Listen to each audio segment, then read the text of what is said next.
कर्नाटक राज्याचं हिवाळी अधिवेशन बेळगावमध्ये होते।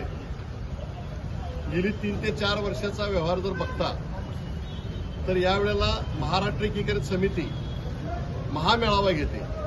हा महामेळावा तिन्ही वेळेला मोडून काढण्याचा प्रयत्न केलेला आहे। लोकांच्यावर लाठीचार्ज करणे, दडपशाही करणे, मांडव मोडणे हे अत्याचार मराठी माणसांच्यावर केले जातात। 3.5 ते 4 लाख लोक त्या बेळगाव शहरामध्ये आणि आसपासच्या सीमा भागामध्ये मराठी माणसं आहेत आणि म्हणून यावेळेला आम्ही जिल्हाधिकारी संजय शिंदे कोल्हापूरचे त्यांना आम्ही कळवलेलं आहे की तिथल्या जिल्हाधिकाऱ्यांना तुम्ही कळवा, तिथला महामेळाव्याला परवानगी द्या, महाराष्ट्रातून जे नेते कोण जात असतील त्यांना अटकाव करू नका, अशा पद्धतीचं त्यांना आम्ही एक कळवा अशा पद्धतीची एक विनंती केलेली आहे। या उपरिसदे जर 9 तारखेला महामेळाव्याला होणार आहे। या महामेळाव्याला जर काय कर्नाटक सरकार आणि बेळगावच्या जिल्हाधिकाऱ्यांनी जर काय परवानगी दिली नाही तर आजपर्यंत हिवाळी अधिवेशनामध्ये कर्नाटकचे सर्व मंत्री आमदार कोल्हापूरला आई अंबाबाईच्या दर्शनाला येतात।